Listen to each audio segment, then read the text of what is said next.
नमस्ते everyone, welcome back to our channel.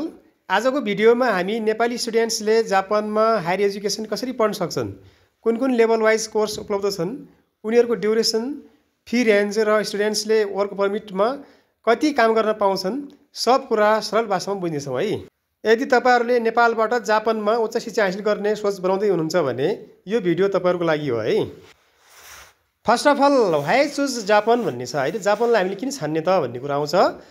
Japan चाहिँ विश्वकै एउटा सुरक्षित, क्लिन, डिसिप्लाइन्ड र टेक्नोलोजी एडभान्स्ड देश हो हैन।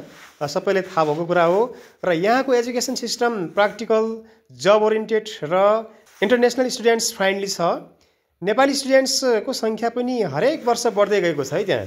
साथै स्टुडेन्ट्सको लागि पार्ट टाइम जब गर्ने अवसर पनि धेरै छ, जसले गर्दा आफैलाई म्यानेज गर्न पनि सजिलो हुन्छ है साथी। जापान स्टुडेन्ट भिसा प्रक्रियामा के गर्नुपर्छ र के डकुमेन्टहरू आवश्यक पर्छ, यस सम्बन्धी विस्तृत जानकारीमूलक भिडियो मैले बनाएको छु र तलको डिस्क्रिप्सनमा एउटा लिङ्क छ, त्यो लिङ्कमा गएर हेर्नु होला। अब म चाहिँ यो कोर्सको बारेमा, अर्थात् यो लेभल वाइज जुन कोर्स छ जापानमा गएर हामीले स्टडी गर्नुपर्ने कोर्स के हो त, यसको बारेमा विस्तृत रूपमा चाहिँ उल्लेख गर्न गइरहेको छु है। अब कोर्स र लेभललाई धेरै सरल तरिकाले बुझौँ है त। सर्वप्रथम चाहिँ जापानिज ल्याङ्ग्वेज कोर्स भन्ने छ हैन। एउटा चाहिँ यो N5 टु N2 N1 यो छ हैन। यो कोर्स तपाईहरुको चाहिँ जापान जान सबैभन्दा पहिलो स्टेप भनेको जापानिज ल्याङ्ग्वेज कोर्स हो। तपाईहरुले फर्स्टमै यो सिक्नु पर्यो के। यो नेपालमै बसेर तपाईहरुले यो लेभल वाइज कोर्सहरु सिक्नु होला। कम से कम तपाईको चाहिँ N5 सम्म हैन। N4 N5 तपाईहरुले सकाउनु पर्छ। यसको ड्युरेसन भनेको 1 इयर पनि छ, 1 इयर 3 मन्थ्स पनि छ, 1 इयर 6 मन्थ्स पनि छ र म्याक्सिमम चाहिँ 2 इयर्सको पनि हुन्छ। 2 वर्षको तपाईहरुले जापानिज ल्याङ्ग्वेज कोर्स सिक्नुपर्ने हुन्छ हैन। अब यसमा तपाईहरुले सिक्नुपर्ने कोर्स के हो भने N5 N4 N3 N2 N1 level यो छ हैन। यो जापानिज ल्याङ्ग्वेज भयो र यसमा के हुन्छ नि तपाईहरुको डेली कन्भर्सेसन हुन्छ, ग्रामर हुन्छ, कान्जी भन्ने हुन्छ जापानिज ल्याङ्ग्वेजमा, राइटिङ अनि रिडिङ पनि हुन्छ है। त्यसपछि गएर तपाईहरुको JLPT एक्जाम प्रिपरेसन पनि गराइन्छ हैन। यो तपाईहरुको कन्सल्टेन्सीको जानु भने तपाईहरुले त्यहाँ सबै कुराहरु सिकाइदिन्छ। यो तपाईहरुको ल्याङ्ग्वेजको कुरा हैन। अब यो किन आवश्यक छ भन्ने कुरो छ हैन। अब यो जापानी भाषा तपाईहरुले सिकेर जानु किन आवश्यक छ? धेरै जसो युवाहरु त नसिकेर जानु भएको छ हैन। कतिपयहरु चाहिँ विभिन्न ट्र्याकबाट जानु भएको छ हैन। तर चाहिँ पछि दुःख पाइन्छ के त्यहाँ गयो भने। त्यसकारणले तपाईहरुले पहिले नै यो कुराहरु सिक्नु होला। विदाउट जापानिज ल्याङ्ग्वेज जापानमा जब स्टडी कम्युनिकेसन एकदम गाह्रो छ के। सबै गाह्रो हुन्छ त्यहाँ हैन। कम्युनिकेसन गर्न सकिदैन। त्यसपछि तपाईहरुले जब पाउन अलिकति गाह्रो हुन्छ, काम गर्न पनि गाह्रो हुन्छ। एउटा कुरा त्यो हुन्छ। त्यस्तै गरेर अब यहाँ के छ भने तपाईहरुको चाहिँ मेन चाहिँ यहाँ कलेजहरुको कुरामा गर्न गइरहेको छु। अब यो जुन व्यावसायिक स्कुलहरु छन् जुन हैन, त्यहाँ भोकेसनल स्कुल भन्छ। यसको मुख्य उद्देश्य भनेको प्र्याक्टिकल स्किल विकास गराउनु हो कि। त्यहाँको चाहिँ तपाईहरुलाई चाहिँ एउटा प्रयोगात्मक सिपको विकास गराउने भएको हुनाले यसको ड्युरेसन 2 वर्ष छ। अब some courses are available for 3 years हैन। 3 वर्षको पनि हुन्छ त्यहाँ, त्यो पनि हुन्छ। त्यस्तै गरेर पपुलर कोर्स फर अब नेपाली स्टुडेन्ट्सको लागि अब जुन छ नि, अब हाम्रो चाहिँ मेन कोर्सहरु हामी नेपाली विद्यार्थीहरु त्यहाँ गइसकेपछि पपुलर कोर्सहरु के छ भने सबभन्दा चाहिँ फर्स्टमा राखिएको छ होटल म्यानेजमेन्ट भन्छ हैन।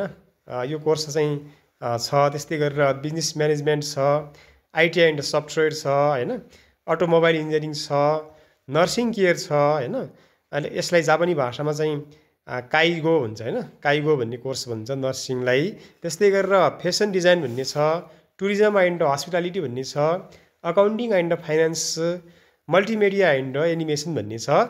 तपाईहरुको आफ्नो ब्याकग्राउन्ड छ के। +2 को ब्याकग्राउन्ड जुन छ, अर्थात् ब्याचलर्स लेभलको जुन ब्याकग्राउन्ड छ, त्यो ब्याकग्राउन्डको आधारमा तपाईहरुले तपाईहरुको पोस्ट ग्रेजुएट एन्ड तपाईहरुले चाहिँ ग्रेजुएट लेभलको कोर्सहरु तपाईहरुले अध्ययन गर्न पाउनुहुनेछ। अब यसको आउटकम के छ भने ग्रेजुएट भइसकेपछि स्पेशलाइज्ड डिप्लोमा पाउनुहुनेछ है। तपाईहरुले चाहिँ जब ग्रेजुएट पास गर्नुहुन्छ त्यसपछि गएर एउटा थप कोर्स हुन्छ, स्पेशलाइज्ड डिप्लोमा भन्ने हुन्छ। धेरै स्टुडेन्ट्सले जापानमै रिलेटेड फिल्डमा काम पनि पाउँछन् है त्यहाँ। त्यस्तो हुन्छ। त्यस्तै गरेर अब युनिभर्सिटी जुन छ ब्याचलर्स डिग्रीको लागि तपाईँहरूको जुन युनिभर्सिटी लेभलको विशेष गरी के छ भने ड्युरेसन जुन छ यो विश्वविद्यालयको कि यो युनिभर्सिटी लेभलको चाहिँ जुन ड्युरेसन तपाईँले कति समय पढ्नुपर्छ भन्ने हुन्छ। यसको लागि ड्युरेसन भनेको 4 इयर्स होइन। यो 4 इयर्सको लागि तपाईँहरूको चाहिँ यो ब्याचलर्स डिग्रीको लागि है, ब्याचलर्स डिग्रीको लागि चाहिँ 4 वर्ष हुन्छ कि 4 इयर्स हुन्छ र यसमा पढ्नुपर्ने विभिन्न कोर्सहरू छन्। इन्जिनियरिङ छ जसभित्र चाहिँ सिभिल, मेकानिकल, इलेक्ट्रिकल, कम्प्युटर होइन यिनी कोर्सहरू छन्। त्यस्तै गरेर बिजनेस एडमिनिस्ट्रेसन BBA होइन। त्यस्तै इन्फर्मेसन टेक्नोलोजी पनि छ त्यहाँ होइन। एग्रिकल्चर सम्बन्धी पनि छ, खेतीपातीसँग सम्बन्धित कोर्सहरू हुन्छ त्यहाँ होइन। त्यस्तै गरेर इन्भाइरोमेन्टल साइन्स भन्ने कोर्सहरू पनि रहेको छ त्यहाँ। अरू चाहिँ तपाईँहरूको जापानिज ल्याङ्ग्वेज एन्ड लिटरेचर भन्ने छ, मेडिकल एन्ड हेल्थ साइन्सेसहरू छ। त्यस्तै गरेर इन्टरनेसनल रिलेसन्स छ। यी सबै कोर्सहरू तपाईँहरूको ब्याचलर्स लेभलमा हो र यिनीहरू 4 वर्षको हुन्छ र यसको लागि तपाईँहरूको रिक्वायरमेन्ट्स के छ भने गुड जापानिज लेभलको नलेज हुनु पऱ्यो, जुन चाहिँ तपाईँहरूको N2 और N1 यो जनरली यो कोर्स भयो। Good academic score from Nepal हुनु पऱ्यो तपाईँहरूको चाहिँ यहाँ नेपालबाट तपाईँहरूको चाहिँ एकाडेमिक स्कोर चाहिँ राम्रो हुनुपर्छ होइन। विशेष गरेर तपाईँहरूको 3 पोइन्ट GPA भन्दा अलि राम्रो भयो भने तपाईँहरूको त्यहाँ जाने अपर्च्युनिटी र त्यहाँ तपाईँको युनिभर्सिटीहरूले पनि तपाईँहरूलाई चाहिँ जुन एउटा एप्रिसिएसन गर्ने हुन्छ त्यो चाहिँ राम्रोसँग गर्ने गर्दछन् है। त्यस्तै गरेर इन्ट्रान्स इक्जाम जुन छ ELU भन्ने हुन्छ, जुन चाहिँ फर मेन युनिभर्सिटीमा चाहिँ कहिलेकाहीँ इन्ट्रान्स पनि लाग्ने गर्छ है, त्यो चाहिँ बुझ्नु होला। अब मास्टर्स डिग्रीको लागि तपाईँहरूको जुन कोर्स छ यो कोर्स चाहिँ अलिकति विशेष गरेर एडभान्स स्टडी गर्न चाहने जुन विद्यार्थी भाइ बहिनीहरूको लागि हो र एउटा शानदार विकल्प हुन्छ यसको जापानको लागि। एउटा चाहिँ अलिकति एडभान्स लेभल अलिकति माथिल्लो लेभल कोर्स भएको हुनाले यसको ड्युरेसन भनेको 2 वर्ष हुन्छ। यो नेपालमा पनि त्यही छ होइन, 2 वर्षको मास्टर्स प्रोग्राम छ नि त, सिमिलरली त्यहाँ पनि त्यही हो। अनि यसमा कोर्सेसहरू के हुन्छ भने engineering, management, IT, economics, agriculture, social science, education, health science होइन, रिसर्च बेस्ड प्रोग्राम्स हुन्छ होइन। तपाईँहरूले आफ्नो चाहिँ जुन बेसलाइन जेबाट जानुभएको छ त्यो अनुसार कोर्स पनि पाइन्छ त्यहाँ। अनि यसको रिक्वायरमेन्ट भनेको JLPT N2 और N1 भन्ने चाहिँ यो चाहिँ JLPT गरेको हुनु पऱ्यो, N2 पनि गर्नु पऱ्यो, 1 पनि हुनु पऱ्यो। तपाईँहरूले अब N4, N5 नै गर्नुहोस् भन्नेको छ, हामी रिकमेन्डेसन गरिरहेको छौँ होइन, त्यो गर्नु होला। र रिसर्च पर्पोजल हुनुपर्छ है, अब मास्टर्स पढ्नलाई त त्यो पर्पोजल अनिवार्य छ। अनि त्यस्तै गरेर तपाईँहरूको प्रोफेसर एप्रुभल भन्ने छ, अब प्रोफेसरबाट केही एप्रुभल लेटरहरू त्यस्तो खोजिराखेको हुन्छ, मेन युनिभर्सिटीहरूले त्यो खोज्छ होइन। जापानमा यदि त्यहाँ कुनै युनिभर्सिटी त्यस्तो खोज्यो भने तपाईँहरूले नेपालबाट त्यो बनाएर लिनु पऱ्यो होइन। यदि जापानबाटै गर्नुभएको छ भने त्यहाँबाट माथि पढ्नु पऱ्यो भने त्यही जापानकै युनिभर्सिटीमा गएर त्यो बनाउनु पर्ने हुन्छ है, त्यो कुरा रह्यो। तपाईँहरूको त्यस्तै अर्को के छ भने यदि डक्टरी गर्न चाहनुहुन्छ, PhD लेभलको डक्टरी गर्न चाहनुहुन्छ भने यसको लागि के छ भने ड्युरेसन के छ भने 3 देखि 5 वर्षको हुन्छ होइन। अनि रिक्वायरमेन्ट भनेको मास्टर्स डिग्री चाहिँ हुनु पऱ्यो। अनि त्यस्तै गरेर स्ट्रङ रिसर्च प्रपोजल हुनुपर्छ र इङ्ग्लिस और जापानिज जुन चाहिँ एउटा प्रोग्राम जुन हुन्छ त्यो दुइटै चाहिँ कुराहरू तपाईँहरूले ल्याङ्ग्वेजहरू यसको प्रोग्रामहरूमा तपाईँहरूले एउटा काम गरेको हुनुपर्ने हुन्छ र प्रोफेसर एक्सेप्टेन्स पनि हुनुपर्छ। अब त्यहाँको चाहिँ प्रोफेसरहरूले चाहिँ जुन चाहिँ एक्सेप्टेन्स गरेको सम्बन्धित कलेजहरूले एक्सेप्टेन्स गरेको पनि हुनुपर्छ है। अब वर्क पर्मिटको लागि कुरा गरौँ है साथीहरू। अब त्यहाँ जापानी विद्यार्थीहरूले जब जापानमा तपाईँहरू पुग्नुहुन्छ होइन, पुग्नुभएको पनि छ धेरै साथीहरू होइन, उहाँहरू पुगेको साथीहरूको चाहिँ जुन एउटा वर्क पर्मिटको कुरा गर्दाखेरि उहाँहरूसँग प्रत्यक्ष सम्पर्क गरेर होइन, फोनबाट होइन, त्यस्तै हाम्रो चाहिँ विभिन्न मेलहरूबाट यस्तै अब यो कम्युनिकेसन भइरहन्छ क्या साथीहरूसँग। उहाँहरूसँगको सम्पर्कबाट के बुझिएको छ भने विशेष गरेर नेपाली स्टुडेन्ट्सले जापानमा पढ्दै काम पनि गर्न पाउँछन् होइन। तर चाहिँ वर्क पर्मिसन चाहिँ रुल चाहिँ के हुन्छ भने एकदम 100% 100% नै तपाईँहरूले फलो गर्नुपर्छ त्यहाँको चाहिँ रुल्सलाई होइन। रुल्सलाई फलो गर्नु भएन भने अलिकति तपाईँहरूलाई कम्प्लेन आउँछ होइन, अलिक गाह्रो पनि हुन्छ। त्यस कारणले तपाईँहरूले त्यो रुल्सलाई फलो गर्नु होला। अब तपाईँहरूको के छ भने legal work hours for Nepali students हुन्छ। अब तपाईँहरूको के छ भने 28 घन्टा छ है, अर्थात् 28 आवर्स पर विक हुन्छ। हप्तामा तपाईँहरूले 28 घन्टा मजाले काम गर्न पाउनुहुन्छ। तपाईँहरूको चाहिँ त्यहाँको युनिभर्सिटीले तपाईँहरूलाई अलाउ गर्छ त्यहाँ।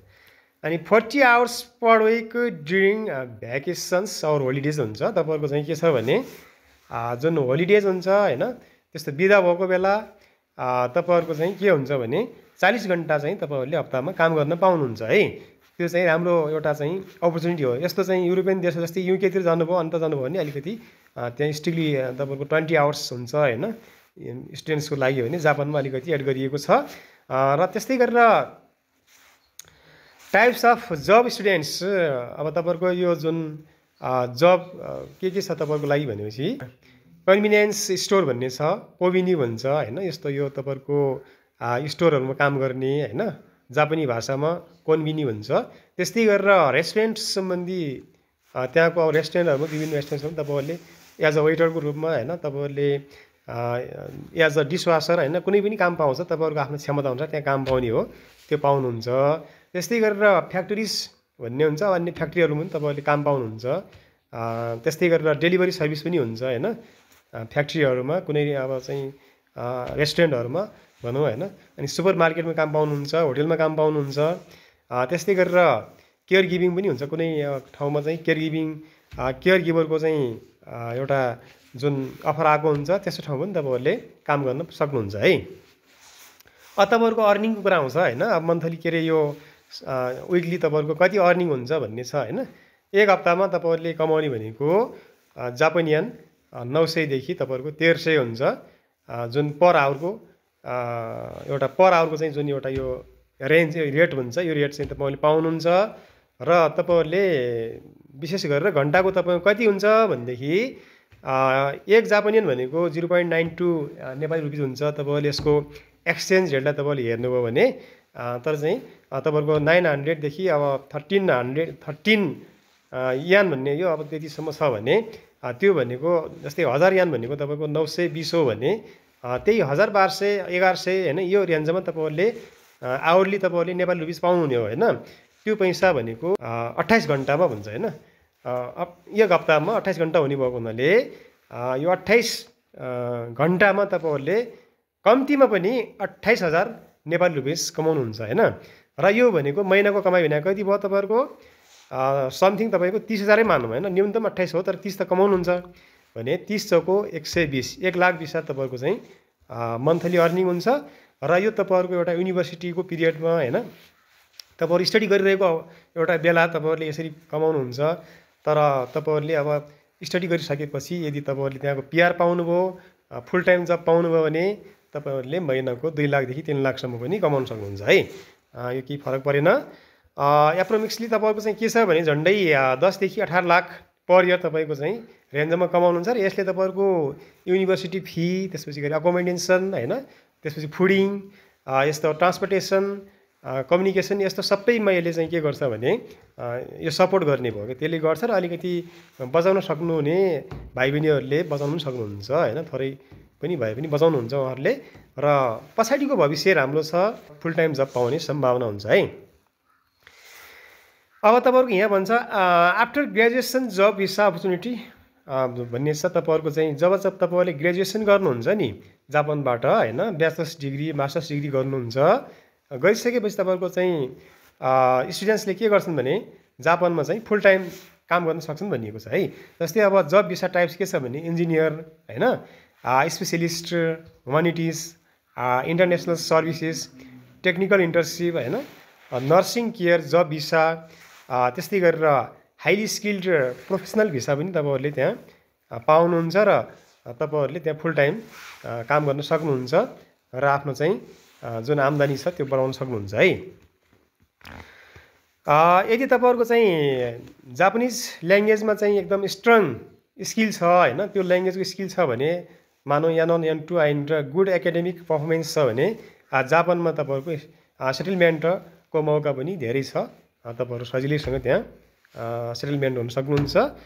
र फाइनली कन्क्लुजनमा के भन्न सक्छौँ भने साथीहरू तपाईँहरूले चाहिँ यो के छ भने जापान एउटा चाहिँ एउटा सेफ एफोर्डेबल एउटा चाहिँ अपर्च्युनिटी चाहिँ रिच गर्न सकिने होइन त्यस्तो खालको एउटा कन्ट्री हो हामी नेपालीहरूको लागि। त्यस कारणले गर्दा तपाईँहरूले सबभन्दा ल्याङ्ग्वेज कोर्सबाट सुरु गरेर एकदम चाहिँ ल्याङ्ग्वेज पढ्नुहोस्। भोकेसनल चाहिँ ब्याचलर्स मास्टर्स सब स्तरमा राम्रो भविष्य बनाउन सकिन्छ। तपाईँहरूले नेपालमै बसेर चाहिँ तपाईँहरूले एकदम चाहिँ 1 वर्ष जति 1.5 वर्ष तपाईँले ल्याङ्ग्वेज राम्रोसित पढ्नुभयो भने एकदम चाहिँ अरू कुरा छोडेर त्यहाँ पढ्नुभयो भने तपाईँहरूलाई कुनै पनि अब्जेक्सन नलगाएर तपाईँहरूलाई सिधै जापानमा तपाईँहरूलाई लैजान्छ र त्यहाँ चाहिँ तपाईँहरूले पढ्न पनि सक्नुहुन्छ, कमाउन पनि सक्नुहुन्छ।